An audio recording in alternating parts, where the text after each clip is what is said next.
لو أنزلنا هذا القرآن على جبل لرأيته خاشعا متصدعا من خشية الله وتلك الأمثال نضربها للناس لعلهم يتفكرون صدقت يا رب العالمين. وعن عثمان رضي الله تعالى عنه قال رسول الله صلى الله عليه وسلم خيركم من تعلم القرآن وعلمه أو كما قال عليه الصلاة والسلام। বিগত 16টি বছর এই কোরআনের মাহফিলের কথাগুলি বলতে গেলে বহু অনুমতির প্রয়োজন। কথা বলেন না কেন?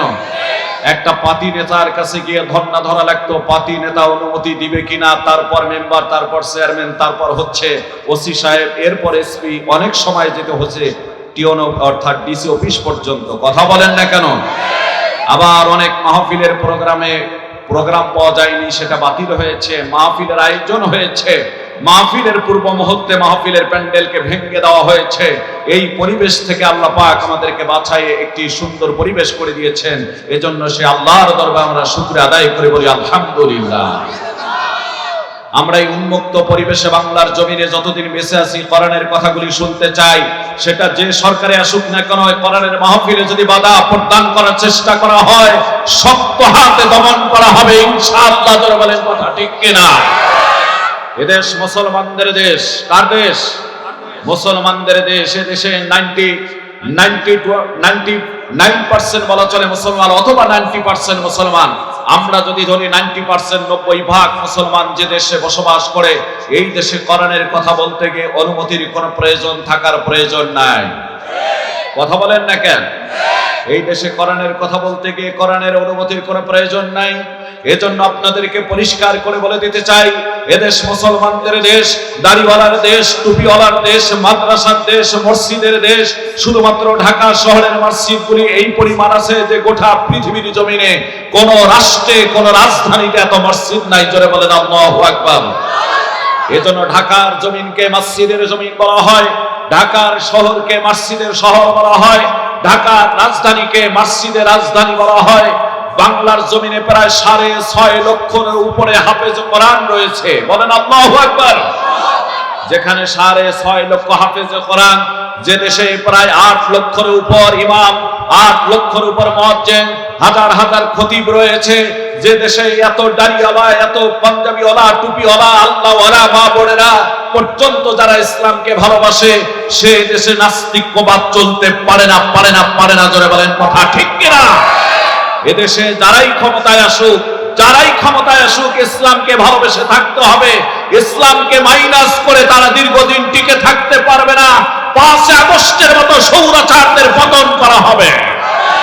ঠিক কিনা বলে? আমাদের কুড়িগ্রামের ঘটনা আপনারা বহু জায়গায় শুনেছেন। আমি ওয়াজে ছোট্ট করে বলে দিয়ে ওয়াজে চলে যাচ্ছি। বসিরউদ্দিন ঘুঘু মুন্সি নামে একজন ব্যক্তি ছিল। নাম ছিল বসিরউদ্দিন, লোকে ডাকে ঘুঘু মুন্সি বলে। এরও কারণ আছে। ঘুঘু মুন্সি কেন বলা হলো? এই লোকটা মারা গেল 22 বছর পর। ধল্লা নদীর ভাঙ্গনে নদীর থেকে লাশ বেরিয়ে পড়লো, পায়ের দিকে বেরিয়ে পড়লো। এই লোকটা লাশ সেখান থেকে উঠায় নিয়ে অন্যত্র দাফন করা হলো ঈদগাহ মাঠের কর্নারে। আর কোনো কবর নেই। কিন্তু এখান থেকে যখন লাশ তোলা হচ্ছে 22 বছর পরে দেখা গিয়েছে তার লাশ তো পচা দূরের কথা, কাপড়ের কাপড়টা অক্ষত। জোরে বলা যাবে কি সুবহানাল্লাহ? আপনি একটি মাটির মধ্যে কাপড় পুঁতিয়ে রাখেন তো কত বছর থাকে? একটা ট্যাটন কাপড়ও তো 22 বছর থাকবে না। কথা বলেন না কেন? অথচ একটা সুতি কাপড়, মার্কিন কাপড়, যার দাম খুবই কম, একটা কাঁচা দিলে অস্তিত্ব থাকে না। কথা বলেন না কেন? এই মার্কিন কাপড়গুলি খুবই কম দাম, সেই কাপড় দিয়ে আমরা জানাজার দিয়ে, সে কাপড় 22 বছর চলে গেল, কাপড় পর্যন্ত কোথাও খুঁত হলো না, নষ্ট হলো না, আঘাতপ্রাপ্ত হলো না। মনে হচ্ছে যে তাজা কাপড় তার কবরে রাখা হয়েছে। এই লোকটাকে দাফন করা হলো অন্য জায়গায়। আল্লাহ তাআলার কি মেহেরবানি, আবার 10 বছর পর নদীর ভাঙ্গনে লাশ বেরিয়ে পড়লো। এবার বলুন তো কয় বছর হলো? 22 দশে 32 বছরেও গিয়ে দেখা গেছে ওই কাপনেই তার অক্ষত। সুবহানাল্লাহ, পকেটে রেখে দেন। সুবহানাল্লাহ, যে কত দাম, এটা পকেটে রেখে দেন। এই 32 বছরে যখন তার লাশ পাওয়া গেল, কাপড় অক্ষত, সেদিন আমি আপনাদের জামালপুরের পল্লাকান্তি ব্রিজের পাশে দেওয়ানগঞ্জ থানায় ওয়াজ করে কেবলে বাসায় গিয়েছে। হাজার হাজার মানুষ ছুটছে। কোথায় যাচ্ছে? এত লোক কোথায় যাচ্ছেন? পূর্ব দিকে। বললো যে বাসিরউদ্দিন ঘুঘু মুন্সির লাশটা আবারও বেরিয়েছে 10 বছর পর। পূর্বে 22 বছর, আবারও 10 বছর। ড্রাইভার খুব ক্লান্ত, বললাম তুমি যাও, আমি একটু নিজে যাই, দেখে আসি একটু। ওরে বাসায় নামিয়ে দিয়ে গাড়িটা নিয়ে গেলাম। যাওয়ার পর দেখি অর্ধ লক্ষ লোক জড়ো হয়ে গেছে, 50,000-এর উপরে লোক এই লাশটা দেখার জন্য। কারণ এর তো চারটিখানি ব্যাপার না, কথা বলেন না। বাঁশ দিয়ে বেষ্টনী করে ঘিরে রেখেছে। কষ্ট করে ভিতরে প্রবেশ করলাম। করার পর মনটা চাচ্ছে মুখটা খুলে দেখি, কিন্তু কোরআন হাদিস তো এটাকে অ্যালাউ করে না। তারপরও কাপড়ের উপরে মাথার এদিক থেকে আস্তে করে হাত বাড়াইছিলাম যে একটু টান দিয়ে সরাবো। একটা দাড়ি আমার নজরে পড়লো, যে দাড়িটা তার সুন্দর পাকা একটা দাড়ি। বলেন আল্লাহু আকবার। পায়ের পিছনের দিকে গেলাম, হাঁটু এবং গিরার মাঝখান থেকে 2 পায়ের উপর দিয়ে চাপ দিলাম কাপড়ের উপর দিয়ে। কি অবস্থা আছে একটু দেখি। চাপ দেওয়ার পর আমার কাছে মনে হয়েছে তার লাশটা এখনো অক্ষত, গোশতগুলি আছে, বুঝি শুকিয়ে গেছে, শুধুমাত্র কোনো প্রকার গন্ধ নেই, কিচ্ছু নাই। জোরে বলুন সুবহানাল্লাহ। এ মুসলমান, এজন্য আল্লাহর ওলিরা বলেছেন, আমল ছে জিন্দেগি বনতি হ্যায় জান্নাত ভি জাহান্নাম ভি, ইয়া ইসলাম মে ফিতরাত হায় না নারী হায় না নরী। জন্মগত দিক থেকে নিয়ে মানুষ নিষ্পাপ, আমলের দ্বারায় তার জিন্দেগি জান্নাত অথবা জাহান্নামী হয়ে যায়। এটাই জীবন আপনার আমার শেষ মাহফিল হতে পারে। কথা বলেন না কেন? বহু যুবক, বহু মানুষ রাত্রিতে ঘুমাইছে, সকালে আর উঠতে পারে নাই। বহু যুবকের গায়ে হলুদের অনুষ্ঠান হয়েছে, পরের দিন বিয়ে করতে পারে নাই। পৃথিবীতে বহু মানুষ খাবার নিয়ে সামনে বসেছে। আমার আপন খালু খাবার নিয়ে বসেছেন, আল্লাহওয়ালা লোক ছিলেন। উনি আমার খালাকে বলেছেন, সকালবেলা ফজরে নামাজ পড়ে কোরআন পড়ে তার হাতের কোরআনটা আমার খালাকে দিয়ে বলেছিলেন যে এই যে কোরআনটা দিলাম, একে তুমি আমার মতো ডেইলি দিন পড়বা, এটা বন্ধ করবা না, আমার সময় কিন্তু শেষ হয়ে আসছে। সুবহানাল্লাহ। রীতিমতো ইশরাকের নামাজ পড়েছে, বললো যে আমার খিচুড়ি বানায় দাও। খিচুড়ি দিয়ে আসছে, সামনে খাবার দিয়েছেন, হাতে উঠাইয়েছেন, খাবেন। আল্লাহর বান্দার খেতে পারেন নাই। ওই অবস্থায় তিনি উজু অবস্থায় ইশরাকের নামাজের পর দুনিয়া থেকে বিদায় হয়ে গিয়েছেন। তো এর জন্য কারো মৃত্যু তো হয় স্বাভাবিক, কারোটা অস্বাভাবিক, কারোটা আল্লাহওয়ালা, কারোটা কুফরি মৃত্যু। কথা বলেন না কেন? তো জীবনের শেষ মাহফিল করে আখির মোনাজাত পর্যন্ত বসেন। দুপোটা যদি চোখের পানি আমরা ফেলতে পারি, হতে পারে আমাদের জন্য নাজাতের জরিয়া। কারণ দুনিয়ার আমলটা বড় বড় দামি। কবরে গিয়ে আপনি হাজার হাজার আমল করেন, কোনো কাজে লাগবে? এক আল্লাহর ওলি এক কবরের পাশ দিয়ে যাচ্ছেন, আল্লাহ পাক কাশফ খুলে দিয়েছেন। মানুষ তো কেউ গায়েব জানে না। কাশফ খুলে দিলে তিনি বুঝতে পারতেছেন এই কবরে এক আল্লাহর বান্দা কোরআনে কারীম মধুর কণ্ঠে তেলাওয়াত করতেছেন। আল্লাহর ওলি দুনিয়া থেকে প্রশ্ন করেছেন, আল্লাহর বান্দা তুমি কবরে কতদিন থেকে কোরআন তেলাওয়াত করো? যে আমি একজন হাফেজ কোরআন, আমি 70 বছর থেকে কবরে কোরআন তেলাওয়াত করতেছি। এ কথা শোনার পর উপর থেকে আল্লাহর ওলি বলেছেন সুবহানাল্লাহ। কবর থেকে বান্দায় ডাক দিয়ে বলছেন, আল্লাহর ওলি, দুনিয়ার বান্দা শুনে নাও, আমি যে 70 বছর থেকে কোরআন তেলাওয়াত করতেছি, একটা সবফাই নাই। তুমি যে একবার সুবহানাল্লাহ বলেছো, আমার 70 বছর কোরআন তেলাওয়াতের চেয়ে 1000 গুণ বেশি সওয়াব পেয়েছি। সুবহানাল্লাহ। কারণ দুনিয়াই তো নেকির জায়গা, মরার পর আমল বন্ধ। মরার পর কি বন্ধ ভাই? ইজা মাতাল ইনসান, মানুষ যখন মরে যায়, ইন কাতা আনহু আমালুহু, তার ভালো মন্দ সব কর্ম বন্ধ, ইল্লা মিন সালাসা, 3টা কর্ম মানুষের মৃত্যুর পর বন্ধ হয় না। জোরে বলেন সুবহানাল্লাহ। 3টা কর্মের কথা অনেকে শুনেছেন, আজকে আমি একটু ব্যাখ্যা দেবো শেষের দিকে এসে ইনশাআল্লাহ। বলেন ইনশাআল্লাহ। সম্মানিত ভাইরা, বড় ভালো লেগে গেল আপনাদের এই 4 বছরের প্রতিষ্ঠান। এই যে মাত্র 4 বছরের প্রতিষ্ঠান, আমার ভাইরা সাজিমারা মোল্লাবাড়ির ভাইদেরকে আমি লক্ষ্য করে বলতেছি, আপনারা বড়ই ভাগ্যবান। 4 বছরের প্রতিষ্ঠানের ভিতরে আপনারা বহু হাফেজ এবং হাফেজাকে আপনারা উপহার পেয়ে গেলেন। যাদের সিনার মধ্যে হলো 30 পারা কোরআনে কারীম, যে কোরআন আল্লাহ রাব্বুল আলামিন নাজিল করেছেন এবং হেফাজতের দায়িত্ব নিয়েছেন আমার আল্লাহ রাব্বুল আলামিন সূরা বিসরের 9 নম্বর আয়াতে জানায় দেন, আল্লাহ বলেন, ইন্না নাহনু নাযালনা যিকরা ওয়া ইন্না লাহু লাহাফিজুন।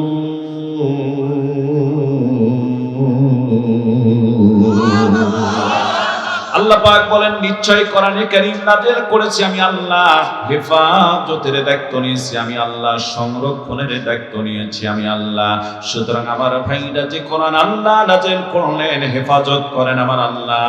কত কায়দায় হেফাজত করেন আমার ভাইরা। ক্ষুদ্র একটা জরিপের ভিতরে এসেছে, শুধুমাত্র বাংলার জমিনে 6.5 লক্ষর উপর হাফেজে কোরআন রয়েছে। জোরে বলা যাবে কি সুবহানাল্লাহ? ইদানিং যারা হাফেজা হয়েছেন, এই হাফেজাদের সংখ্যাও নাকি প্রায় 1 লক্ষর মতো। জোরে বলেন আল্লাহু আকবার। এ মুসলমান, যে কোরআনে কারীমের মধ্যে 6666 খানা আয়াত, যে কোরআনে কারীমের মধ্যে 114 খানা সূরা, আমার ভাইরা, এত বড় একটা গ্রন্থ কি করে মানুষ সিনার ভিতরে রাখে? কারণটা হলো এখানে সরাসরি আল্লাহ রাব্বুল আলামিনের মদদ আর সাহায্য রয়েছে। জোরে বলেন মারহাবা। মুসলমান ভাইদের আমার, এ শালিমারা মোল্লাবাড়ির ভাইরা, সেই আল্লাহকে জোরে একটা ডাক দিয়ে বলুন আমার আল্লাহ। আরো জোরে বলেন আল্লাহ। আওয়াজ হলো না, জোরে বলুন আল্লাহ। জবান দিয়েছেন কে? সেই আল্লাহর নাম যদি আস্তে নেওয়া হয়, আমার ভাইরা বলুন তো, আল্লাহ খুশি না বেজার? এজন্য আরো একবার চিৎকার করে বলুন আল্লাহ। আমাদের এই কোরআনের সঙ্গে থাকার তৌফিক দান করে দান। জোরে বলুন আমিন। এ মুসলমান, এই কোরআনের পক্ষে যদি তুমি থাকো, তাহলে তুমি ভাগ্যবান। না থাকলে কোরআন নাযিল করেছেন আল্লাহ, হেফাজত করবেন আমার আল্লাহ। জোরে কোন কথা ঠিক কিনা? এই জন্য কবির ভাষায় আমাদের দেশের একজন হিন্দু কবি, নাম হলো নকুল কুমার বিশ্বাস, বেটা একটা গান গাইলো কোরআনের পক্ষ নিয়ে। আর এই গানটা তামাম বাংলার জমিন নয়, তামাম বিশ্ব ভাইরাল হয়ে গেল। তিনি গানটা গাইলো এভাবে, যদি আগুন লেগে ধ্বংস হয়ে যায়, যদি আগুন লেগে ধ্বংস হয়ে যায় পৃথিবীর সব বইয়ের দোকান, তবু বিশ্ব থেকে হারাবে না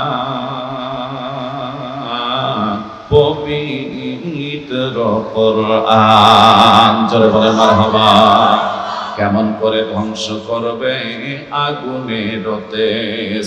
কারণ এই পৃথিবীতে আছে লক্ষ লক্ষ কোরআনে হাফেজ, তারাই আবার ছাপায় আসমানি গ্রন্থ, তারাই আবার লেখিয়ে আসমানি গ্রন্থ, বাঁচাবে কোরআনের সম্মান, তবু বিশ্ব থেকে হারাবে না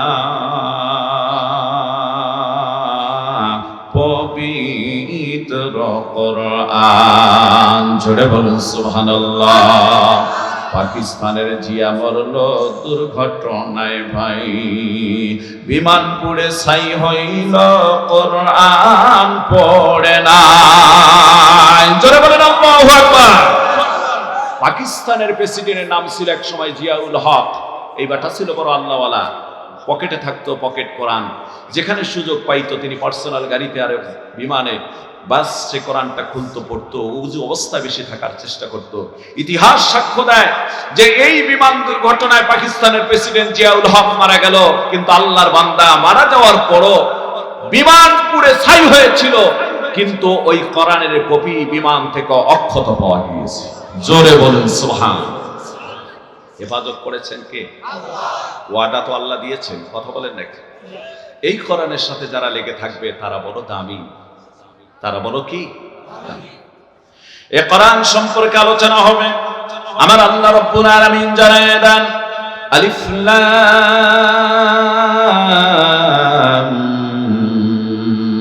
মিম।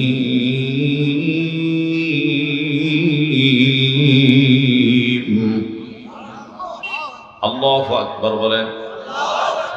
এই হরফগুলোকে বলা হয় হরফে মুকাত্তাআত, বিচ্ছিন্ন হরফ, এর অর্থ আল্লাহু আ'লামু বিমুরাদিহি, আল্লাহই ভালো জানেন। পৃথিবীর কোন মুফাসসিরিনে কেরামের অর্থ করার সাহস পান নাই। সকল মুফাসসিরিনে কেরাম আমার ভাইরা মন্তব্য করতে গিয়ে এক পর্যায়ে বলেছেন আল্লাহু আ'লামু বিমুরাদিহি, আল্লাহ ভালো জানেন এই অর্থগুলির ভিতরে।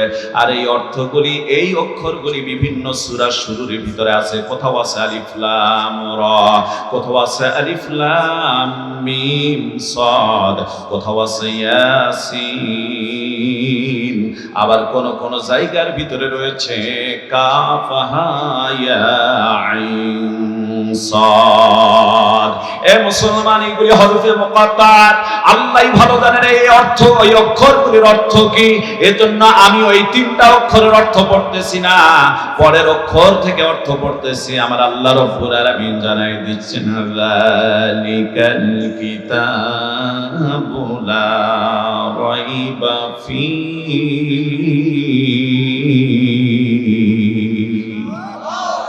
যালিকাল কিতাব, ইহা এমন একটি কিতাব, লা রাইবা ফী, যার ভিতরে কোনো সন্দেহ নাই। জোরে কোন সুবহানাল্লাহ। সন্দেহ তো দূরের কথা, কোনো সন্দেহ লেশ মাত্র নাই। আল্লাহু আকবার বলবেন না? আল্লাহ বলছেন হুদাল লিল মুত্তাকিন, ইহা আল্লাহ ভীরুদের জন্য পথপ্রদর্শক। সুবহানাল্লাহ। আল্লাহ ভীরুদের, খোদা ভীরুদের, মুত্তাকিনদের জন্য ইহা পথপ্রদর্শক। সেই মুত্তাকিন হতে চান কি চান না? যেহেতু এই কোরআন পথপ্রদর্শক, কোরআনের আলোচনা চলবে না শুধু কেচ্ছা কাহিনী চলবে? কথা বলেন না কেন? কোরআনে কারীমের আলোচনা চলবে।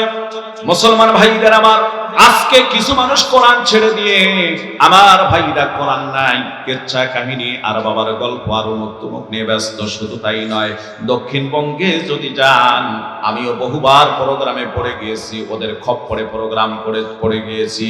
আমি একবার যখন আমার ভাইরা ব্রাহ্মণবাড়িয়ার বানসারাম থানায় প্রোগ্রাম করলো, আমি পোস্টার চাই, আমাকে পোস্টার দেয় না। এক পর্যায়ে পোস্টার চেতে চেতে আমি শেষ পর্যায়ে আগের দিন বললাম, আপনারা টাকা পাঠাইছেন ভালো কথা, যতক্ষণ পোস্টার পাবো না ততক্ষণ আপনাদের মাহফিলে যাব না, কারণ আপনাদের আমি চিনি না, জানি না। কোন মাধ্যম পরিচিত ব্যক্তি আমার দাওয়াত করেন নাই, আপনারা নেটের মাধ্যমে আলোচনা শুনে আমার কাছে দাওয়াত করেছেন, পোস্টার পাঠে না দিলে আমি আপনাদের কাছে যাব না। যখন পোস্টারের চাপ দিয়েছি তখন পোস্টার পাঠিয়ে দিল। তার আগের দিন লেখা দেখলাম এক বিশাল ইসলামী সুন্নি মহাসম্মেলন। যখন সুন্নি কথাটা আমার কাছে এসেছে তখনই বুঝতে পারছি ভণ্ডরাই আমারে দাওয়াত করেছে। আমার কপালে কি আছে আমি জানি না। কারণ আমার ভাইরা, ওরা তো কোরআন হাদিস ছেড়ে দিয়ে আমার ভাইরা মাজারে সেজদা, এবার বাবাকে অনেক কিছু মনে করে। আমি বলবো কসম আল্লাহর করে বলছি, কোন আল্লাহর ওলিদের বিরুদ্ধে আমার কোনো বক্তব্য নয়। কারণ এই জমিনের ভিতরে আমার ভাইরা শাহজালাল, শাহ ফরান, শাহ মাকদুম, বাইজিদ বোস্তামি, খান জাহানারী রহমতুল্লাহ আলাইহি, আমার ভাইরা এই তো আমার রংপুরের ভিতরে কারামত আলী জয়নপুরী রহমতুল্লাহ আলাইহি সহ দিনাজপুরের চেহেলগাজী অসংখ্য আল্লাহর ওলি এই জমিনে আসার পর কোরআনে কারীমের দাওয়াত দিয়ে মানুষগুলিকে ইসলামের পথে নিয়ে আসছে। কিন্তু আমার ভাইরা তাদের আদর্শ ছিল শরীয়ত ঠিক রেখে আল্লাহর পথে মানুষকে আল্লাহর পথে ডেকেছে। কিন্তু বর্তমান বহু ভণ্ড বেরিয়েছে, আল্লাহর ওলিদের নামে ভণ্ডামি করে, শরীয়তের কোনো খবর নাই। কথা বলেন না কেন? নাই এরকম? আছে, আছে না নাই? শরিয়াতের ধারধারি না, মারেফতের কান্ডারি কান্ডারি, নামাজ সারো গাঞ্জা টানো, বলছে বাবা ভান্ডারি ভান্ডারি। কথা কয় না? আছে। আবার কোন কোন জায়গায় দেখা যায় মুর্শিদি গান সারা রাত পর্যন্ত চলছে, নানা বাতি নিভায় দিয়ে পুরুষ মহিলা একসঙ্গে জিকির করে, এমনও আছে না নাই? এ ভাই সরে বলেন আছে না নাই? আবার কিছু কিছু ভণ্ডরা বলে যিনি আল্লাহ তিনি রসুল, জোরে বলেন নাউজুবিল্লাহ। আবার মুর্শিদকে তারা পায়ের মধ্যে সিজদা করে, এমনও আছে না নাই? বাবা আমি তোমায় ভালোবাসি, চরণ চুনিতে বাবা গো বাবা, তোমার কাছে আসি রে বাবা, আমি তোমায় ভালোবাসি। এক জায়গায় দেখি এক মহিলা বাবার কাছে গিয়ে ভাবে বলতে আছে, কান্দার বাবারে সুমা খায়, জোরে কোন নাউজুবিল্লাহ। এমন বাবারে সুমা খায়, মুখে দাড়ি নাই, মুখে কি নাই, দাড়ি নাই। কত মন যে বিড়ি আর সিগারেট টানছে, গাঁজা টানছে, গাল দুটাই ভাবে বসে গেছে, একবারে নিচের দিকে চলে গেছে। এই বাবারে জড়ায় ধরে এইভাবে গান গাইলে কিয়ামত পর্যন্ত কাঁদলে কোনো লাভ আছে? কথা বলেন না কেন?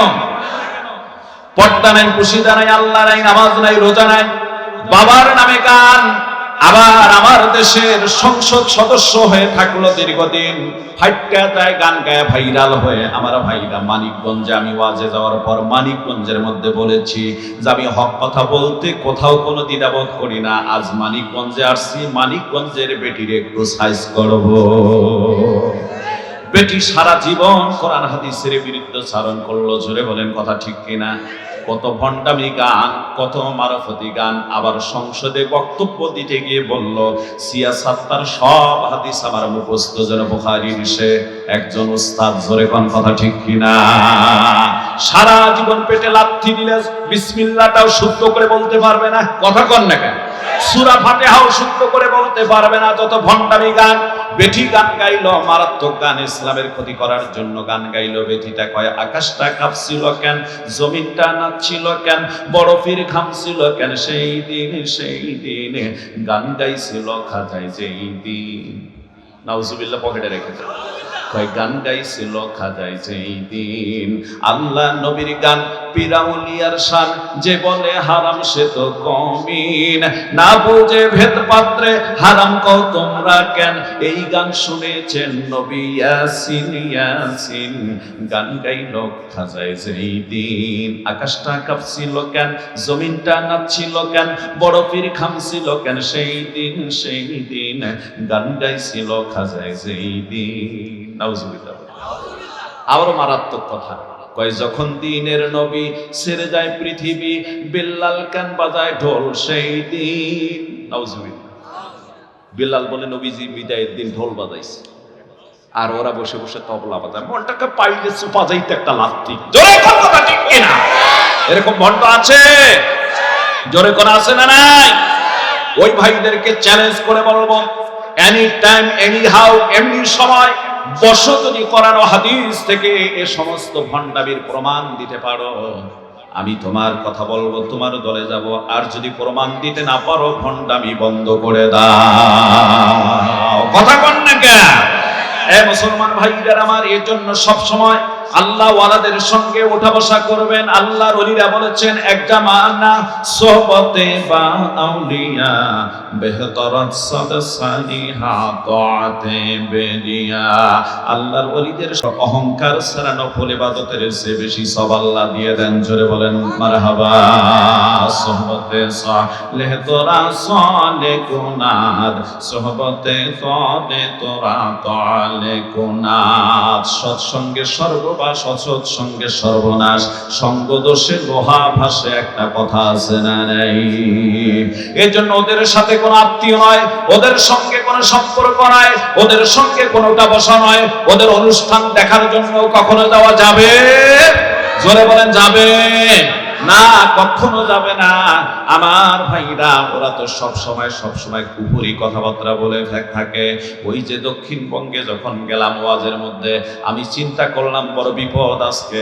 আমি ওঠার পর তখন নালিতাবাড়ি, আপনাদের এই নালিতাবাড়ির তারাগঞ্জ কেন্দ্রীয় মসজিদে নামাজ পড়ে। আমি একটা 5 তলা মসজিদ হয়েছে, ওই মসজিদের সচিব সাহেব ছিলেন আমার ভাইরা, মসজিদের সভাপতি সচিব সাহেব, এলাকার একজন সচিব, সাবেক নৌ পরিবহন মন্ত্রণালয়ের শ্রেণী একজন সচিব ছিলেন আব্দুল সামাদ ফারুক সাহেব। ওনার একটা কার্ড ছিল, ওই কার্ডটা নিয়ে সরাসরি থানায় প্রবেশ করলাম। বানসারামে প্রবেশ করার পর বললাম, আমি একজন ইসলামী আলোচক, বাড়ি হচ্ছে রংপুর কুড়িগ্রাম, আমি অমুক মসজিদের খতিব, আমার মসজিদের সভাপতি হচ্ছেন একজন সচিব সাহেব।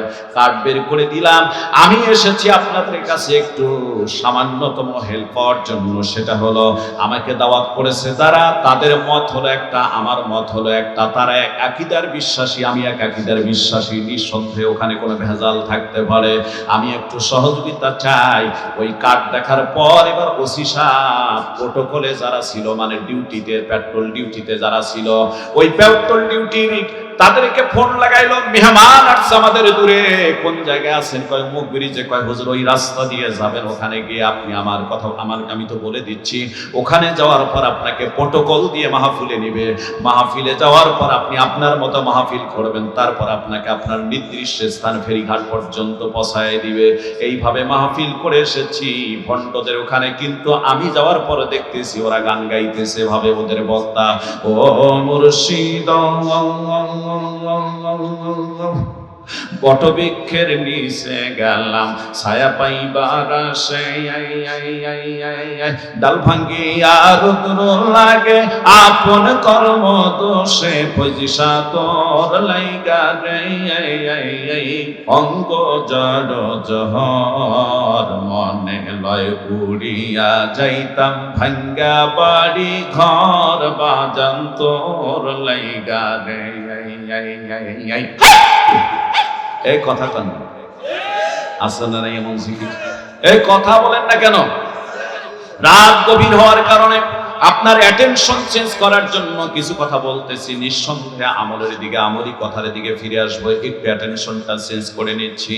আমার ভাইরা আবার এক শ্রেণীর ভণ্ড আছে, ওরা বলে থাকে কয় কিরামান কাতিবিন, রোজ হাসরের দিন আল্লাহর কাছে যদি করে অভিযোগ, আমি বলবো দুনিয়ায় ছিলাম কেল্লা বাবার লোক, আমি বলবো দুনিয়ায় ছিলাম খাজা বাবার লোক।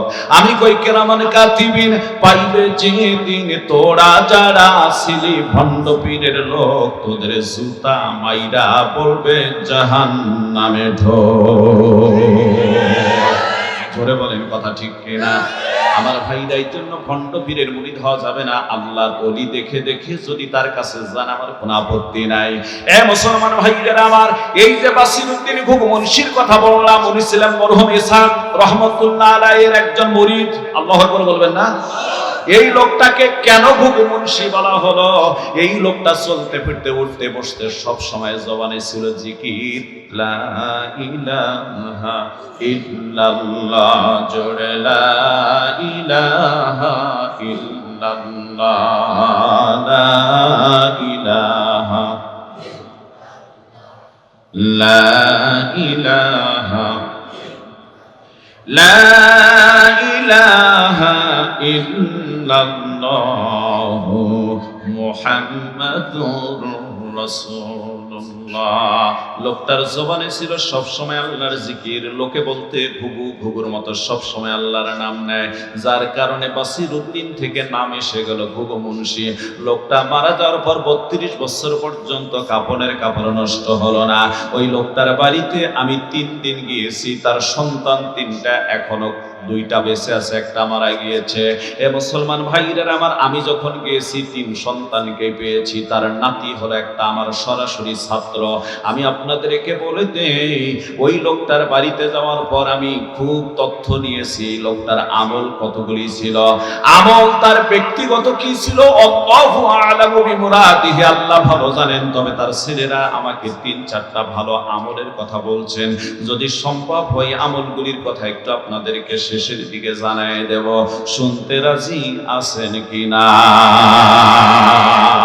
এ মুসলমান ভাইদের আমার, আমার আল্লাহ রাব্বুল আলামিন বলেন, হাযা বায়ানুল লিন-নাসি ওয়া হুদান ওয়া মাউইযাতুল লিল মুত্তাকিন।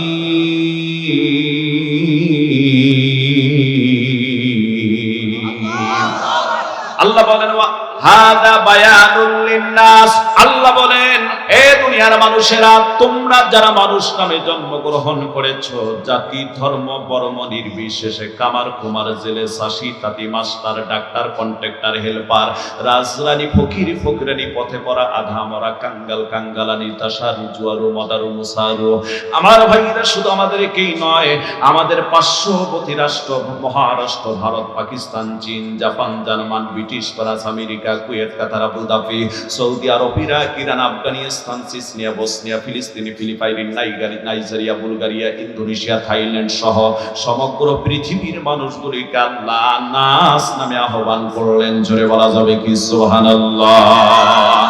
এই জায়গায় কিন্তু আল্লাহ বলেন নাই ইয়া আইয়ুহাল মুসলিমুন, আল্লাহ হাদা মুসলিমুন এ কথা আল্লাহ বলেন নাই, হাদা মুমিনুন এ কথা বলেন নাই।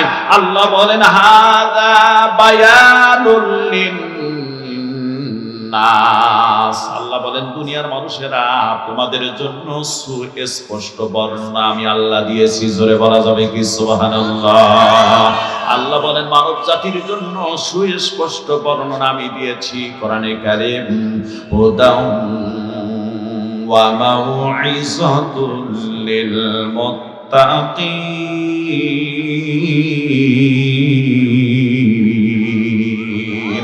আল্লাহ বলেন আল্লাহ ভীরুদের জন্য, খোদা ভীরুদের জন্য, মুত্তাকিনদের জন্য ইহা পথ প্রদর্শক এবং উপদেশ জোরে বলা যাবে কি সুবহানাল্লাহ। এই কোরআন হলো আল্লাহ ওয়ালাদের জন্য পথ প্রদর্শক। আমার ভাইরা আল্লাহ ওয়ালাদের জন্য উপদেশ, তার মানে আল্লাহ ভীরুদের জন্য এই কোরআনে কারীম উপদেশ। গভীর মনোযোগ দেন, এই কোরআনটা চারটিখানি কোনো ব্যাপার না। এই কোরআনে কারীমের মধ্যে 6666 খানা আয়াত রয়েছে আমার ভাইরা, 114 খানা সূরা রয়েছে, একে আয়াত বারবার আসছে। তারপর হাফেজে কোরআন কেন এই কোরআনটা মুখস্থ রাখতে পারে? এই কোরআন কত দামি রে ভাই!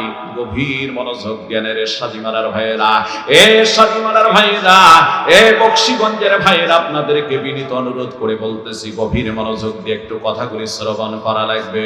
এই কোরআনে কারীম যখন কোন বান্দা তেলাওয়াত করা শুরু করে দেয়, স্বয়ং আল্লাহ রাব্বুল আলামিন প্রথম শ্রোতা নিজেই হয়ে যায়। জোরে বলা যাবে কি সুবহানাল্লাহ।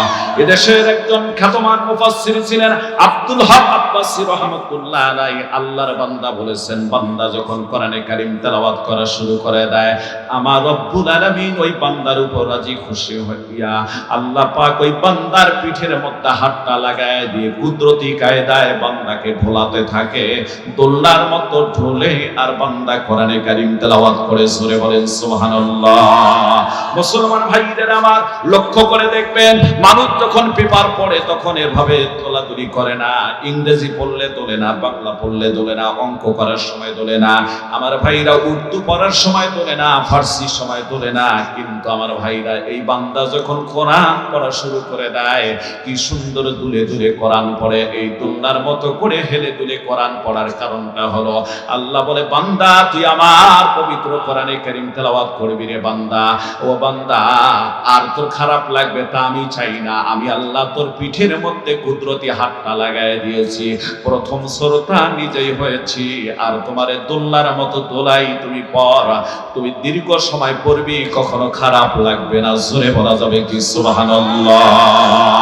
এই কোরআনে কারীম কত দামি! আল্লাহ রাব্বুল আলামিন বলেন, লাউ আনসালনা হাযাল কুরআনা আলা জাবালিন লারাআইতাহু খাশিআন মুতাসাদ্দিআন মিন খাশিয়াতিল্লাহ ওয়া তিলকাল আমসালু নাদরিবুহা লিন-নাসি লাআল্লাহুম ইয়াতাফাক্কারুন। আল্লাহ বলেন লাউ, যদি, লাউ শব্দের অর্থ হচ্ছে যদি, আনসালনা আমি নাজিল করতাম, হাদাল কোরআন এই কোরআনকে কোথায়? আলা জাবালিল কোন পাহাড়ের উপর। জোরে বলা যাবে কি আল্লাহু আকবার। আর জোরে বলেন আল্লাহু আকবার।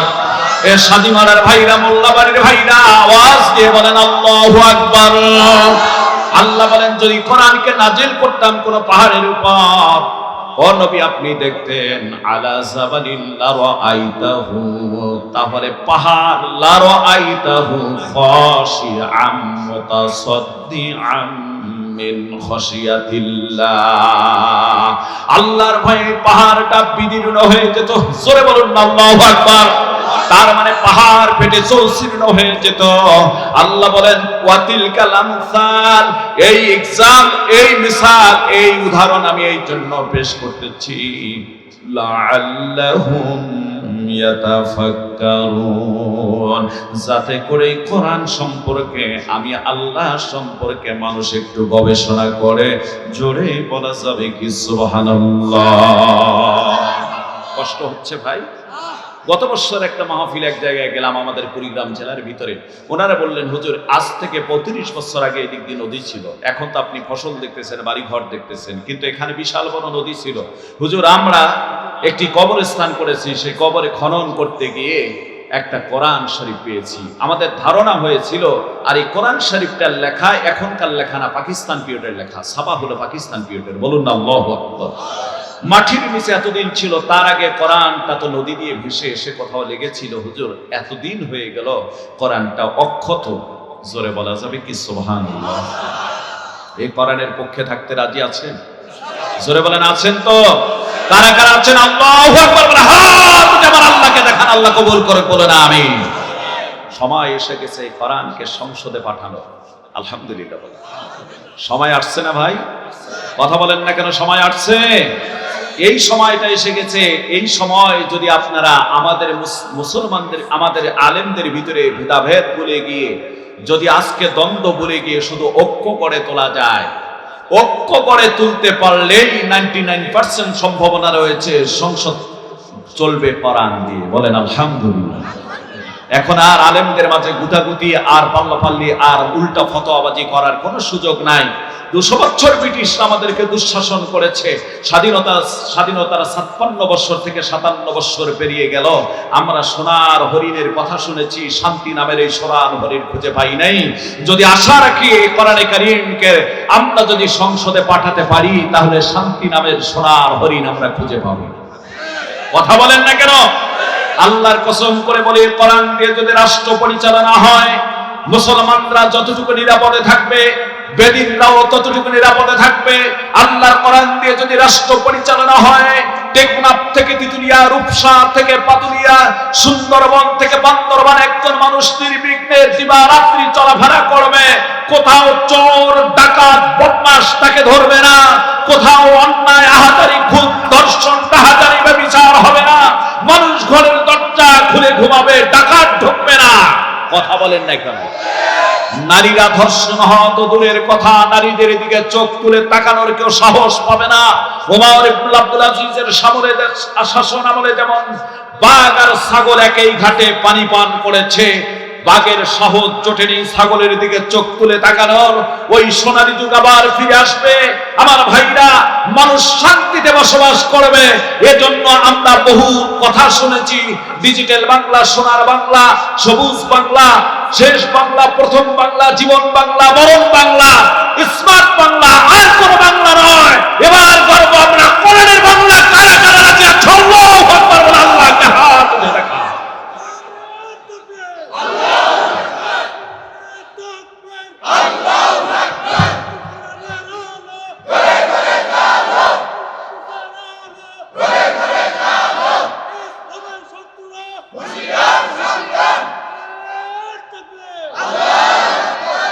এই মুসলমান ভাইদের আমার, অনেক লম্বা সময় হয়ে যাবে। যেহেতু দীর্ঘ সময় পাইনি, দীর্ঘ সময় কথা আপনাদের মাঝে বলবো না, কষ্ট আপনাদেরকে দেব না, ফজরের নামাজের বিঘাত আপনাদের মাঝে করব না। যতটুকু আলোচনা শুরু করেছি, আলোচনাটুকু আর সামনে এগিয়ে নিয়ে একটু আপনাদের মাঝে আলোচনা শেষ করে দেব। মুসলমান ভাইদের আমার, গভীর মনোযোগ দিয়ে দেন। আল্লাহ রাব্বুল আলামিন এই কোরআনে কারীমকে কত দামি বানায়েছেন।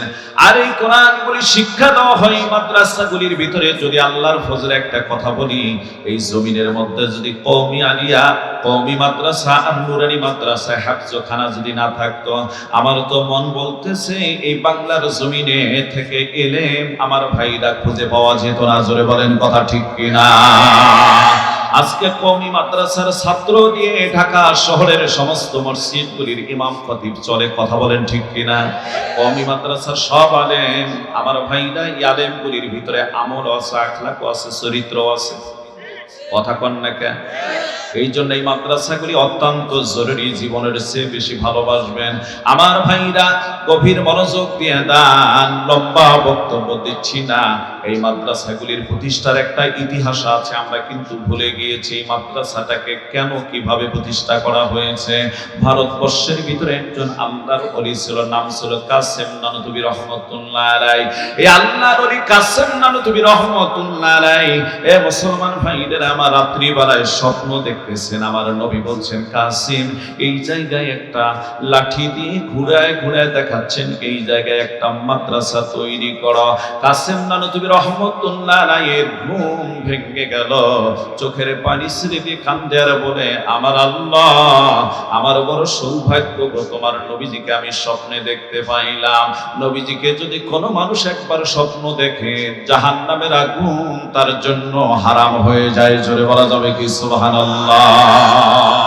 ও মুসলমান ভাইদের আমার, এমন নবীজিকে স্বপ্নে দেখার মনটা চায় কি চায় না?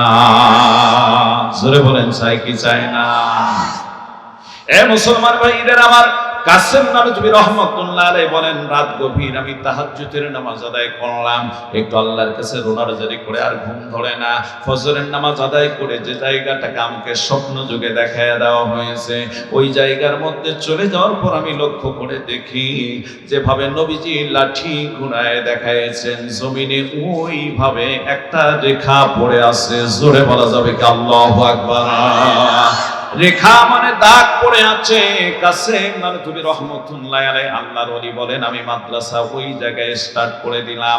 তখন আমার টাকা নাই, পয়সা নাই, কি দিয়ে মাদ্রাসা পড়াবো? ওই জায়গার পাশে একটা ডালিম গাছ, ডালিম গাছের নিচে ছাত্রদের নিয়ে 2-4টা ছাত্র নিয়ে পড়ানো শুরু করে দিলাম। একটু টাকা হওয়ার অপেক্ষা করলাম। আমি দিনের বেলা মাদ্রাসা চালাই, রাত্রি হয়ে গেলে রেল স্টেশনে গিয়ে দাড়িটা বেঁধে নিয়ে, মুখটা বেঁধে নিয়ে কুলিগিরির দায়িত্ব পালন করি। জোরে বলুন আল্লাহু আকবার। আল্লাহর ওলি দিনের বেলায় মাদ্রাসার মুহাদ্দিস মুফাসসির, মাদ্রাসার মুহতামিম রাত হয়ে গেলে হয়ে যায় কুলি, দাড়িটা থাকে বাঁধা। এ মুসলমান ভাইদের আমার, ইতিহাস এসেছে এভাবে কিছু টাকা অর্জন করে আল্লাহর ওলি ওই জায়গায় যেটা নবীজি দেখালেন, সেখানে মাদ্রাসার একটা ঘর তুললেন। এই মাদ্রাসার নাম হলো দেওবন্দ মাদ্রাসা। জোরে বলা যাবে কি সুবহানাল্লাহ? এ মুসলমান ভাইদের আমার, যেখানে দেওবন্দ মাদ্রাসায় বর্তমানে স্টাফের সংখ্যা হলো 450-এর উপরে। আল্লাহু আকবার। পরে কোন 450-এর উপরে ওস্তাদ কর্মচারী মিলে বর্তমান যেখানে স্টাফ রয়েছে, এত স্থাপনা আল্লাহ দিয়েছেন যে একজন মানুষ হেঁটে দেওবন্দের স্থানগুলি দেখতে গেলে, সব জায়গায় ঘুরে ঘুরে দেখতে গেলে অর্ধদিন পার হয়ে যাবে, দেখার সুযোগ হবে না। আমার ভাইরা, খুব সংক্ষেপ কথা, ওখানে ঘর তুললেন, আল্লাহর ওলি পড়াশোনা শুরু করে দিলেন। রাত্রিবেলায় ঠিক কুলিগিরির দায়িত্ব করে, দিন হলে মাদ্রাসা চালায়। এই আল্লাহর ওলি মাদ্রাসা আস্তে আস্তে বেড়ে গেল, অন্যান্য শিক্ষক নেওয়া হলো, সুনাম ছড়িয়ে পড়ল বহুদিকে। তখনও তিনি কুলিগিরির দায়িত্ব ছেড়ে দেন নাই। এ মুসলমান ভাইদের আমার, আল্লাহর ওলিরা দেখেন কত বড় দামি, কত বড় তাদের চিন্তা চেতনা। তিনি চিন্তা করলেন, মাদ্রাসা যতক্ষণ পর্যন্ত ভালো পর্যায়ে যায় নাই, আমি এই কুলিগিরির দায়িত্ব ছেড়ে দেব না। আমার ভাইরা, একদিন রেল স্টেশনের মধ্যে একজন ছাত্র এসে নামে বলতেছে, কুলি হ্যায় কুলি, মাই দেওবন্দ মাদ্রাসা মে যাওগা। একজন ছাত্র বলতেছে, কুলি কে আছে, আমি দেওবন্দ মাদ্রাসায় যাব। আমার ভাইরা, কাসেম নানতুবি রহমাতুল্লাহ আলাইহি আল্লাহর ওলি, দাড়ি মুখ বাঁধা, তিনি এসে বললেন, হ্যাঁ মাই হকুলি কাহা জানে পড়েগা। আমার ভাইরা, এক পর্যায়ে ছাত্রের সমস্ত বিডিং পত্রগুলি ঘাড়ে নিয়ে গেট পর্যন্ত পৌঁছে দিয়ে গিয়ে বললেন, বাজান যাও রে, আজকে হয়তো তুমি বড় হুজুরের দেখা পাবা না, আগামীকাল যখন বড় হুজুরের কামরা অমুক দিকে, ওই দিকে গিয়ে তুমি তার কাছে ভর্তি হয়ে পড়াশোনা শুরু করে দিও। ভাইরা আমার, ছাত্র মাদ্রাসায় গিয়ে অন্য হুজুরের সঙ্গে কথাবার্তা বলে রাতটা কাটায় দিলেন। সকালবেলা ওস্তাদের রুমে ভর্তি হতে গিয়ে যখন ছাত্র কথা বলতেছে, পরিচয় হচ্ছে, কোথায় থেকে আসছে, কি নাম, বাবার নাম কি। আমার ভাইরা, ছাত্র চিন্তা করতেছেন, খুবই চালাক এবং চতুর ছাত্র ছিল। লক্ষ্য করে দেখতেছেন, আরে গত রাত্রে যে কুলিটা যে স্বরে আমার সঙ্গে কথা বলেছে, ঠিক একই কণ্ঠ, সামান্যতম কোনো ব্যবধান নাই। ছাত্র একবার ওস্তাদের কাছে কথা বলে পরিচয় দেয়, আর বারবার মুখের দিকে ইয়াতীমের মতো তাকায় দেখে। জোরে বলুন সুবহানাল্লাহ। বলতে পারে না না। এ মুসলমান ভাইরা আমার, এক পর্যায়ে তিনি ভর্তির কাজ শেষ করে পড়াশোনা শুরু করে দিলেন। আমার ভাইরা কিছুদিন যায়, ওই ছাত্রটা লক্ষ্য করে দেখেন, আহারে এতগুলি ছাত্র আমরা পায়খানা করে, আগের জামানায় সিনিটারি পায়খানা ছিল না, মাটির মধ্যে পরিবেশ নষ্ট হয়ে যাবে, গর্ত করাও ছিল না, এই পায়খানার নিচে একটা বড় আকারের টিন বসানো থাকতো, এটা ভরে গেলে অন্যত্র গর্ত করে ফালাই দিত, কিংবা পানিতে নিয়ে প্রবাহমান পানিতে, স্রোতের পানিতে ফালাই দিত, গর্ত করে ফেলতই বেশি। এ মুসলমান ভাইরা আমার, ছাত্র লক্ষ্য করলে এখানে কোনো সুইপার আসে না, কেউ তো দেখি না যে পায়খানাগুলি পরিষ্কার করে, কিন্তু মাঝে মাঝে রাত শেষ হয়ে গেলে দেখা যায় ওই টিনগুলি পরিষ্কার করে কে যেন রেখে দিয়েছে। ছাত্র ছিল বড় চালাক, রাত জেগে পড়াশোনা করে আর চিন্তা করলো, ওই ছাত্রটাই চিন্তা করলো রাত্রি থেকে এসে এগুলি ফালায় কয়েকটা টিন ভরে যাওয়ার মতো হয়েছে, দেখতে হবে।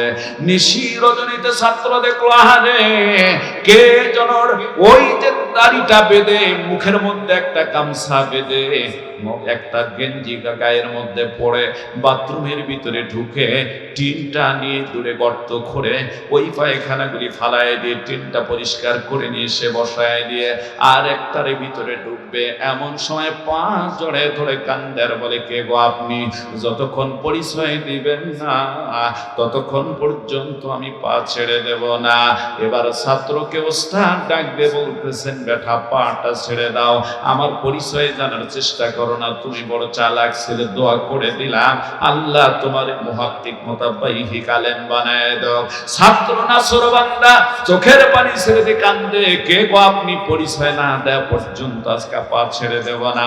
অনেক শর্ত দিয়ে ছাত্রকে বললে কথা জীবনে কাউকে বলতে পারবো না। আস্তে করে ছাত্র যখন কথাটার উপর রাজি হয়ে গেল, মুখ থেকে গামছা সরার সঙ্গে সঙ্গে ছাত্র দেখেন, আহারে মাদ্রাসার প্রিন্সিপাল, প্রতিষ্ঠাতা প্রিন্সিপাল কাসেম নানভী রহমতুল্লাহ আলাইহি, আল্লাহর ওলি নিজেই ছাত্রদের এবং ওস্তাদের পায়খানা ঘাড়ে করে নিয়ে পরিষ্কার করে, জোরে বলুন সুবহানাল্লাহ। এ মুসলমান ভাইদের আমার, এই প্রতিষ্ঠানগুলি সাধারণ কোন মানুষের দ্বারা হয় নাই।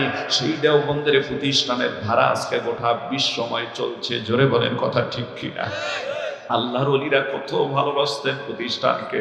আর বর্তমান জামানার কিছু মানুষ আমরা আছি, এই প্রতিষ্ঠানগুলির বিরোধিতা করি, জোরে কোন কথা ঠিক কিনা? কপাল পুড়ে যাবে।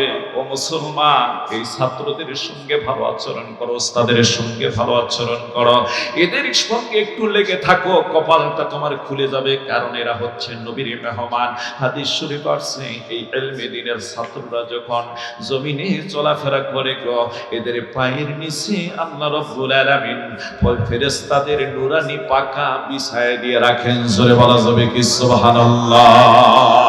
এরা কোন কবরস্থানের পাশ দিয়ে যদি হেঁটে যায়, কবরেরা যদি আযাব হয়ে থাকে গো, ওই কবরের পাশে যদি শুধুমাত্র একবার সূরা ফাতিহার ইখলাস পড়ে যায়, ওই কবরের আযাব আল্লাহ কমপক্ষে 40 দিনের জন্য বন্ধ করে দেন, জোরে বলা যাবে কি সুবহানাল্লাহ। এ মুসলমান ভাইদের আমার, কাসেম নানভী রহমতুল্লাহ আলাইহি যখন ছাত্রকে পরিচয় দিয়েছে, ছাত্র হাউমাউ করে কান্দে, কান্নায় সে অস্থির হয়ে যাচ্ছে। ও ঘরের রুমের মধ্যে গিয়ে শুধু কান্দে কান্দে, কোনো কথা বলে না। হারে আমাদের বড় হুজুর আমাদের জন্য এত কিছু করে, আল্লাহর ওলি আমার ট্রাক ডুবাই নিয়ে আসছিল, ওই রেল লাইন থেকে আজ পরিষ্কার হয়ে গেলাম। আহারে আল্লাহর ওলি রাত করে কুলিগিরির দায়িত্ব পালন করে, দিনে মাদ্রাসা চালায়, এমন মানুষ কি দুনিয়ায় কয়েকজন হয়? আমার ভাইটা চোখের পানি দিয়ে ছাত্র কান্দে, কাঁদতে কাঁদতে বেহুশ, কোনো চুপ হয় না। অন্য ওস্তাদরা বলে, কেন কান্দো বাবা, কি হয়েছে, বাড়িতে কি কোনো সমস্যা, স্বপ্নে কিছু দেখেছো, মন কি খারাপ, মা বাবার কথা কি মনে পড়েছে? কোনো কথা নাই, শুধু কান্দে। অন্য ওস্তাদরা যখন একজন গিয়ে খুব অনুরোধ করেছে, এক ওস্তাদ নিষেধ করলো, আর ওস্তাদ নাই। যখন ছাত্র ওই ওস্তাদের কাছে খুলে বলছে, ওস্তাদও কান্না শুরু করে দিয়েছে। এক পর্যায়ে কান্না রোল চতুর্দিকে ছড়ে পড়েছে। এ মুসলমান ভাইদের আমার, গভীর মনোযোগ দেন। এই মাদ্রাসার একটা ছাত্র, আমার ভাইটার নাম হলো কাসেম, এই মাদ্রাসার একটা এক পর্যায়ের ছাত্র, শুরুর দিকের ছাত্র, নাম হলো মাহমুদুল হাসান সাইকুল হিন্দ রহমতুল্লাহ আলাইহি, যিনি ফতোয়া হিন্দিয়া নামে একটা গ্রন্থ রচনা করেছেন। এ মুসলমান ভাইদের আমার, গভীর মনোযোগ দিয়ে দেন। ইংরেজ হটাও আন্দোলনের যখন নেতৃত্ব দেওয়া হলো, তখন ওই দেশের একজন খ্যাতমান আলেম শাহ মুহাদ্দিসে দেহলভী রহমতুল্লাহ আলাইহি, আব্দুল আজিজ মুহাদ্দিসে দেহলভী রহমতুল্লাহ আলাইহি বললেন, ভারত হলো দারুল হরব, শত্রু কবলিত এলাকা। ভারতের হাত থেকে মুসলমানদেরকে ভারতবর্ষ থেকে বাঁচাতে হবে। এই জালিমের বিরুদ্ধে, এই সেই ব্রিটিশদের বিরুদ্ধে আন্দোলনে ঝাঁপিয়ে পড়তে হবে। তার আন্দোলনে সাড়া দিয়ে সর্বশ্রেণীর মানুষ মুসলমানরা ব্রিটিশ খেদাও আন্দোলন শুরু করে দিল। আর আন্দোলনে বহু মানুষ শহীদ হয়ে গেল। আমার ভাইরা, এমন একটা ইতিহাস তৈরি হয়ে গিয়েছিল যে দিল্লির জামে মসজিদ থেকে শুরু করে নিয়ে আফগানিস্তানের খায়রাবাদ পর্যন্ত বিশাল বড় রাস্তা ছিল। প্রত্যেকটি রাস্তার ডালে ডালে ব্রিটিশরা 10 জন 5 জন 20 জন আলেমদেরকে ফাঁসির কাস্টে ঝুলায় রেখেছিল। আমার ভাইরা, দিল্লির চাঁদনি জামি মসজিদের সামনে, শাহী জামি মসজিদের সামনে ফাঁসির মঞ্চ শুরু করে দিয়েছিল। প্রত্যেক দিন 10 জন 20 জন আলেমদেরকে ধরে নিয়ে এসে ফাঁসিতে দিত। দিল্লির জামে মসজিদের পিছনে অগ্নিকণ্ঠ খনন করে রেখেছিল, আগুন প্রজ্বলিত রেখেছিল। প্রত্যেক দিন সারা রাত গ্রেফতার করে করে ধরে নিয়ে এসে সকালবেলা 40 জন আলেমকে উলঙ্গ বিবস্ত্র করে আগুনে পুড়ে মারত। আবার সন্ধ্যা হলে 40 জন আলেমকে পুড়ে মারত। এইভাবে দিনের পর দিন যায়, আন্দোলন মুসলমানরা ছেড়ে দেয় না। এক পর্যায়ে আমার ভাইরা, এই আন্দোলনের নেতৃত্ব শেষ পর্যায়ে এসে ওই ছাত্রটা, দেওবন্দের ছাত্র মাহমুদুল হাসান সাইকুল হিন্দ দেওয়া শুরু করে দিলেন। মাহমুদুল হাসান সাইকুল হিন্দকেও ইংরেজরা বন্দী করে জেলখানায় নিয়ে গেল।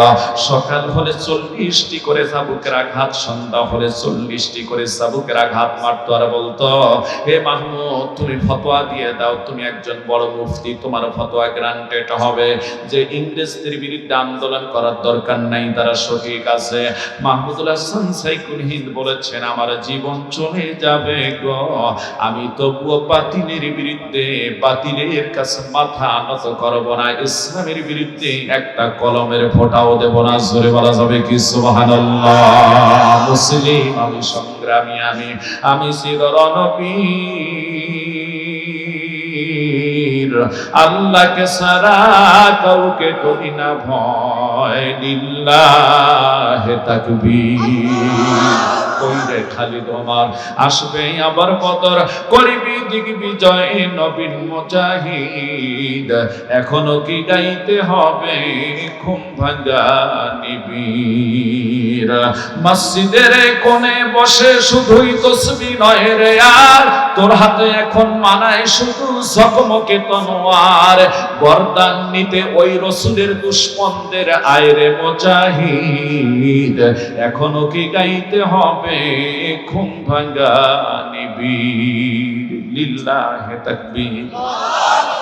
মুসলমান ভাইরা আমার, মাহমুদুল হাসান সাইকুল হিন্দকে সকালবেলা 40টি করে চাবুকের আঘাত, সন্ধ্যা হলে 40টা চাবুকের আঘাত, তবুও তিনি ফতোয়া দিতেন না। এক পর্যায়ে, শেষ পর্যায়ে সে মাহমুদুল হাসান সাইকুল হিন্দকে লোহা গরম করে, কর্মকার কামারদেরকে দেখেছেন, ওরা যদি কোনো লোহা বানায়, আপনাদের এখানে কোনো অস্ত্র বানায় যারা, তাদেরকে কি বলে? আমাদের ওখানেও কামার বলা হয়, যার বইয়ের ভাষায় নাম হলো কর্মকার। এই কর্মকাররা লোহা গরম করলে লোহাগুলি যেমন লাল টিকটিকা হয়ে যায়, আমার ভাইরা লম্বা 2টা লোহা গরম করে ওটা আবার প্লাস আকারে কোনো কিছু দিয়ে ধরে যখন লাল টিকটিকা হয়ে যাইত, জেলখানায় এই দেওবন্দের এই মুফতি মাহমুদুল হাসান সাইকুল হিন্দকে, দেওবন্দের প্রথম দিকের সারির ছাত্র মাহমুদুল হাসান সাইকুল হিন্দকে কোমরের মধ্যে চাপ দেওয়া হতো। চাপ দেওয়ার কারণে তার গোটা শরীরের গোশত যেখানে লাগাইতো টাস টাস করে ফুটে পড়ে যাইত, গন্ধ বের হতো, ধোঁয়া বের হয়ে যেত, ফুটে পড়তো। ইংরেজরা উল্লাস করত, তাদের সৈনিকরা। কিন্তু আল্লাহর বান্দার এত নির্যাতন করার পর জবানে ছিল আল্লাহর জিকির। জোরে বলা যাবে কি সুবহানাল্লাহ? এক পর্যায়ে গোটা শরীরে ভাবে আঘাত করা শুরু করা হয়েছে, আর বলা হচ্ছে মাহমুদ আর যদি ফতোয়া না দাও আমাদের জেলখানায় মরণ হয়ে যাবে, তুমি বাঁচতে পারবে না। মাহমুদুল হাসান সাইফুল হিন্দকে যখন শেষবারের মতো বলেছে যদি একটা ফতোয়া দিয়ে দাও বেটা মাহমুদ, তাহলে তোমাকে এমন অর্থ আভিজাত্য দেওয়া হবে, এমন বাড়ি গাড়ি দেওয়া হবে, এমন তোমাকে ক্ষমতা দেওয়া হবে, সারা জীবন বসে খেলেও সে অর্থগুলি তোমার ফুরাবে না। মাহমুদুল হাসান সাইফুল হিন্দ যে সময় গোটা শরীরে লোহা দিয়ে আঘাত করে এত লোভনীয় অপার দিচ্ছে, সেই সময় সিংহবাগের মতো একটা চিৎকার করে তিনি বলেছিলেন, আয় কুত্তে কো বাচ্চে তুম জানতে হো মাই কোন হো, মাই হযরত খালিদ বিন ওয়ালিদ কা ওয়ারিস, মাই হযরত বিলাল রাদিয়াল্লাহু তাআলা আনহু কা ওয়ারিস, মাই হযরত খাব্বাব রাদিয়াল্লাহু তাআলা আনহু কা ওয়ারিস, মেরি জান खुदा की राह में देने के लिए मैं तैयार हूं, लेकिन तुम्हारे बात को गवाही नहीं देता हूं। जोरे बोलুন সুবহানাল্লাহ। তিনি বলেছিলেন, হে কুত্তার বাচ্চা ইংরেজরা, তোমরা জানো আমি কে? আমি হলাম বিশ্বজয়ী যোদ্ধা হযরতে খালিদ ইবনে ওয়ালিদের উত্তরসূরি, আমি হলাম হযরত বিলালের উত্তরসূরি, আমি হলাম হযরতে খাব্বাব রাদিয়াল্লাহু তাআলা আনহুর উত্তরসূরি। আমার জান আল্লাহর রাস্তায় শহীদ করে দিতে প্রস্তুত, তবুও বাতিলের কাছে মাথা নত করতে প্রস্তুত নই। জোরে বলা যাবে কি সুবহানাল্লাহ। হে মুসলমান ভাইরা আমার, জেলখানায় মাহমুদুল হাসানকে শহীদ করে দেওয়া হলো, শহীদ করে দেওয়া হলো। যখন তাকে গোসল করানো হবে কিংবা কাফন পরানো হবে, তার শরীরের গোশত খুঁজে পাওয়া যায়নি, গোশত খুঁজে পাওয়া যায়নি। লোহা গরম করে করে দুদিক থেকে ধরে ধরে চাপ দেওয়ার কারণে গোশতগুলি খসে খসে পড়েছে, শুধু হাড়গুলি বেরিয়ে আছে। আল্লাহর বান্দা শহীদ হয়েছে, তবুও ইসলামের বিপক্ষে যায় নাই। জোরে বলা যাবে কি সুবহানাল্লাহ। বর্তমান কিছু কপাল পোড়া কোরআনের মাহফিলে এসে বাধা দেয়, কথা বলেন না কেন? এখন না থাকলে আজ থেকে কয়েক বছর আগে ছিল কি ছিল না? এ মুসলমান, তোমার কপাল আসলে পুড়ে গিয়েছে। এই জন্য বলবে, কপালটা যদি ভালো করতে চাও, নিজের ভাগ্যের পরিবর্তন যদি ঘটাতে চাও, এই কোরআনে কারীমের দিকে ফিরে আসো। এই কোরআনে কারীম তোমার কপাল খানা খুলে দিবে। মুসলমান ভাইদের আমার, কথায় কথায় সেগুলো ছোট্ট একটা কথা বলে দিয়ে আজকের আলোচনা শেষ করব। যদি আমার বিশ্বাস, যদি আরো 2 ঘন্টা আলোচনা করি আপনারা উঠবেন না, কিন্তু ফজরের নামাজের বিষয় রয়েছে কিছু। আমার ভাইরা, এই জন্য আর লম্বা করব না, শেষের দিকে চলে এসেছি। এই কোরআন যেখানে শিক্ষা দেওয়া হয়, এই প্রতিষ্ঠানগুলিকে একটু ভালোবাসবেন। এই প্রতিষ্ঠানগুলির ভিতরে অনেক এতিম অনেক সময় পড়াশোনা করে। জোরে কর না কেন? আমি ঘোষণা দিয়ে গেলাম, আপনাদের মাঝে যদি কোনো ইয়াতিমের বয়স, কোনো সন্তান যদি মারা গিয়ে, মানে কোনো সন্তানের বাবা যদি মারা গিয়ে থাকে, বয়স যদি থেকে 8 থেকে 12 পর্যন্ত হয়, সেই স্কুল পড়ুক আর মাদ্রাসা পড়ুক আর যেখানেই পড়ুক, আমার ভাইরা ওই বাচ্চাটার ব্যাপারে আমার সঙ্গে যোগাযোগ রাখবেন। আমি তাকে একটা লেখাপড়ার একটা ব্যবস্থা করে দেওয়ার জন্য চেষ্টা করব। আল্লাহ যেন তার 17 বছর বয়স পর্যন্ত বিনা দ্বিধায়, বিনা টাকায় লেখাপড়া করতে পারে, আল্লাহ যেন কবুল করে নেয়। জোরে বলেন আমিন। এ মুসলমান ভাইরা আমার, কারণ এতিমের অবস্থা তো আমি বুঝি। আমার আমার ভাইরা 1988 সালে যে বছর বড় বন্যা হয়, ওই বছর আমার একটা ছোট্ট বোনের জন্ম হয়। বয়স তখন 88 সালে তার জন্ম। 89 সালে জননী মা দুনিয়ার থেকে বিদায় হয়ে গিয়েছেন। বাবা করতেন সরকারি চাকরি, সন্তানের যাতে কোনো কষ্ট না হয় এই জন্য আর বিয়ে শাদী অনেকে বললেও করে নাই। 94 সালের আগস্ট মাসের 28 তারিখে বাবাজান দুনিয়ার থেকে বিদায় হয়ে যায়। এতিম হলে এতিমের কষ্ট বোঝা যায়। আমার নবী ছিল এতিম, তিনি এতিমের কষ্ট বুঝতেন। জোরে কোন কথা ঠিক কিনা? নবীজি 4 জন্মের আগে বাবাকে হারালেন। 4 বছর 2 মাস 10 দিন বয়সে, মতান্তরে 6 বছর 2 মাস 10 দিন বয়সে মাকে হারালেন, 8 কিংবা 10 বছর বয়সে যে দাদাকে হারালেন। এই নবী একবার মায়ের কথা বাবার কথা মনে করে পাহাড়ের গুহার মধ্যে গিয়ে বসে বসে মা মা বলে আর বাবা বাবা বলে কান্না শুরু করে দিয়েছিলেন। সন্ধ্যা পর্যন্ত কেঁদেছেন। এই জমিনের মধ্যে কিছু কপাল পড়া মানুষ আমরা রয়েছি, এমন এতিমের সম্পদ আত্মসাৎ করে, এতিমের নামে বাজেট আসলে মেরে খায়, এমন ব্যক্তি আছে না নাই? এ মুসলমান ভাইরা আমার, এতিমদার দেখাশোনার ব্যক্তি নাই, যার লালন পালনের ব্যক্তি নাই, তার সম্পদ মেরে খায়, তার সম্পত্তি দখল করে খায়, তার অর্থ সম্পদ গুলি আত্মসাৎ করে, এমন ব্যক্তি আছে না নাই? জোরে বলেন আছে না নাই? আমার আল্লাহ রব্বুল আলামিন কোরআন কারীমের ভিতরে তার নবীকে জানিয়ে দিয়েছেন, ফাআম্মাল ইয়াতীমা ফালা তাকহার ওয়া আম্মাস সাইলা ফালা তানহার। জোরে বলুন আল্লাহু আকবার। আল্লাহ বলেন, নবী গো, আপনি ইয়াতীমদের ব্যাপারে কোনো কঠোরতা গ্রহণ করবেন না, এবং আপনি মিসকিনদের ভিক্ষুকদেরকে কখনো তিরস্কার করবেন না, তাদেরকে কখনো ধমক দিবেন না, তিরস্কার করবেন না। জোরে বলুন আল্লাহু আকবার। আল্লাহ কোরআনে কারীমের অন্য আয়াতের ভিতরে জানায় দেন, ইন্নাল্লাযীনা ইয়াকুলুনা আমওয়ালাল ইয়াতামা যুলমান ইন্নামা ইয়াকুলুনা ফি বুতুনিহিম নারা ওয়া ইয়াসলাউনা সাঈরা। জোরে বলুন আল্লাহু আকবার। আমার আল্লাহ বলেন, নবী গো, আমার আল্লাহ বলেন, নবী গো, এই পৃথিবীর জমিনে যারা ইয়াতীমের সম্পদ আত্মসাৎ করে খায়, যারা ইয়াতীমের হক ঠকায় খায়, ইয়াতীমের নামে বরাদ্দ আসে মেম্বার চেয়ারম্যান এমপিরা খায়, কথা বলেন দেখুন আছে না নাই? আল্লাহ বলেন, নবী ও নবী, তারা তাদের পেটকে আগুন দ্বারায় ভরিয়ে দেয়, ওয়া ইয়াসলাউনা সাঈরা, আর তারা অচিরেই জাহান্নামের অগ্নিতে প্রবেশ করবে। আল্লাহ রাব্বুল আলামিন এতিমের ব্যাপারে অন্য আয়াতের ভিতরে জানায় দেন, আল্লাহ বলেন, ওয়া ইয়াসআলুনাকা আনিল ইয়াতামা কুল ইসলাহুল লাহুম খায়র। জোরে বলেন আল্লাহু আকবার।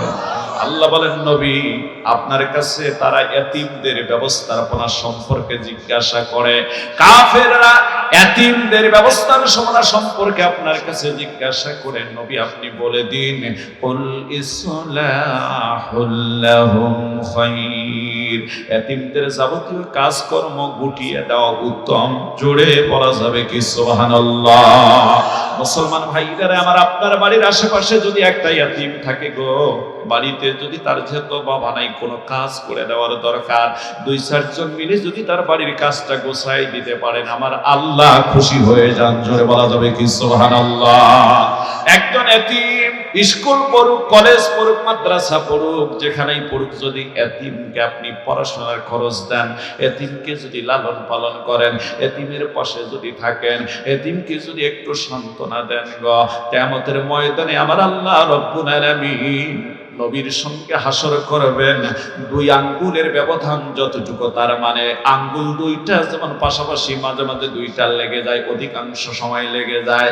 আমার আল্লাহ বুঝালেন, নবীর সঙ্গে তোমাদের হাসর হবে। জোরে বলা যাবে কি সুবহানাল্লাহ?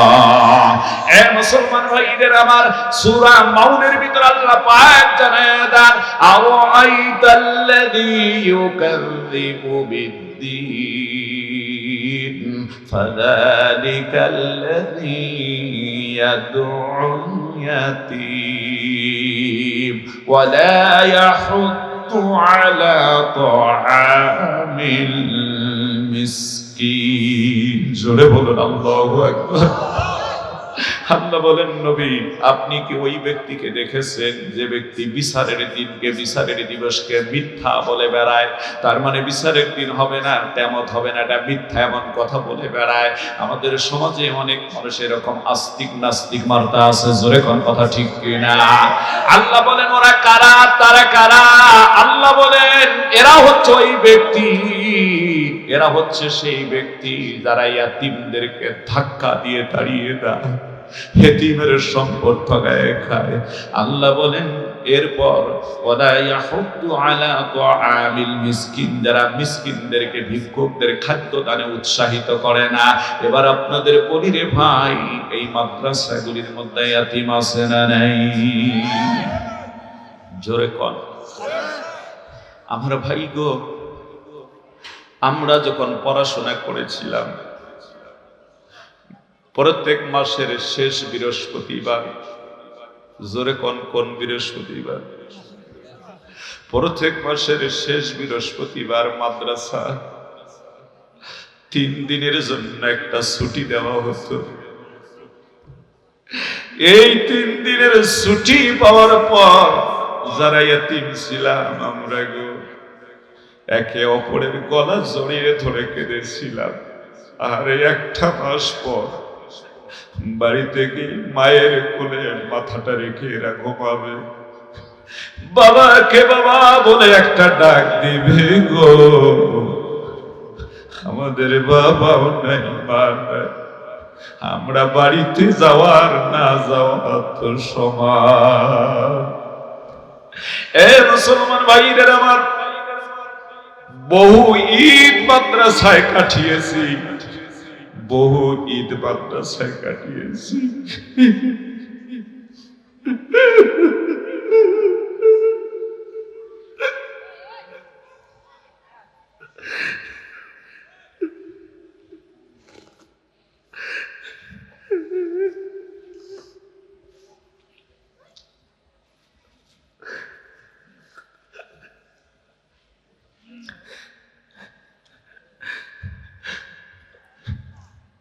এতিমদেরকে জীবনে কোনোদিন কষ্ট দিবেন না।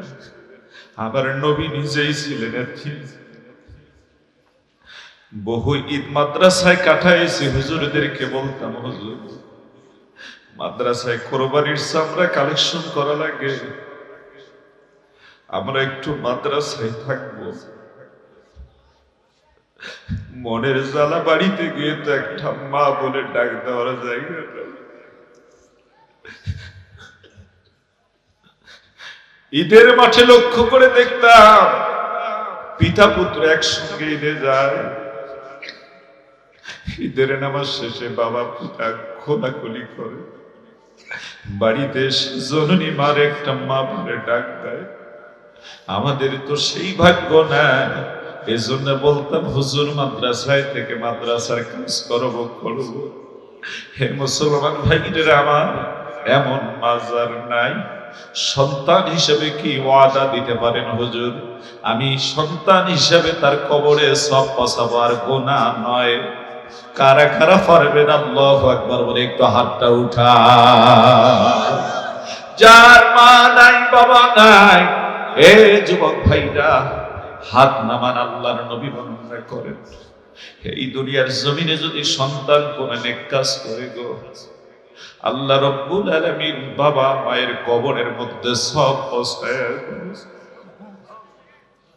তোমার বাবা নাই, মা নাই, যদি কোন নেক কাজ এই দুনিয়ার জমিনে করো গো, আমার আল্লাহ তোমার নেক কাজ করে দেরি, বাবা মায়ের কবরে সব পৌঁছাতে কোনো দেরি করবে না।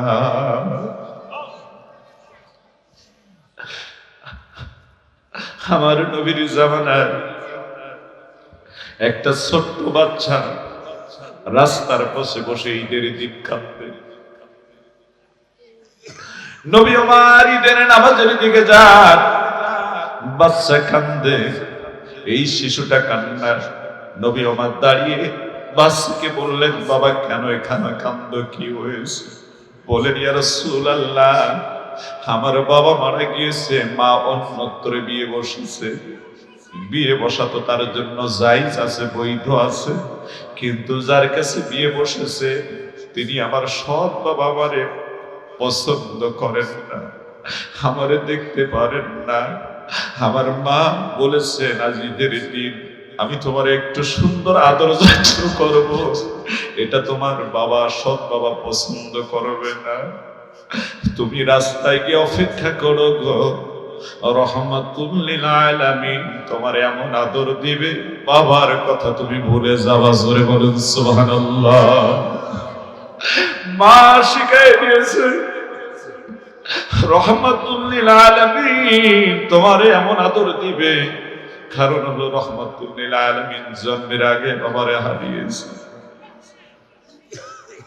জন্মের পরে 4-6 বছর বয়সে মাকে হারিয়েছে।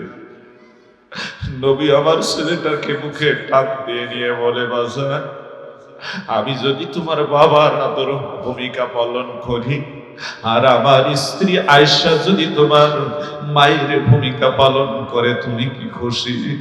আল্লাহর বান্দা ছোট্ট মানুষ ডাক দিয়ে বলে, ইয়া রাসূলুল্লাহ পৃথিবীতে আমার চেয়ে আর কোনো খুশি মানুষ থাকবে না। জোরে বলা যাবে কি সুবহানাল্লাহ। নিয়ে যাওয়ার পর আয়েশাকে ডাক দিয়ে বললেন, মা আয়েশাকে বললেন, আয়েশা ঈদের দিন একটা উপহার নিয়ে আসছি। আয়েশা রাদিয়াল্লাহু তাআলা আনহা বেরিয়ে পড়লেন। নবী আমার উপহারটা দিয়ে বললেন, এই ছেলেটার মা আছে তবে অন্যত্র বিয়ে বসেছে, সৎ বাবা এর দেখতে পারে না, মায়ের মন কাঁদবে, আর এর বাবা নাই, আমি আজ থেকে বাবা, তুমি আয়েশা এর মা হয়ে যাবা। সুবহানাল্লাহ বলেন।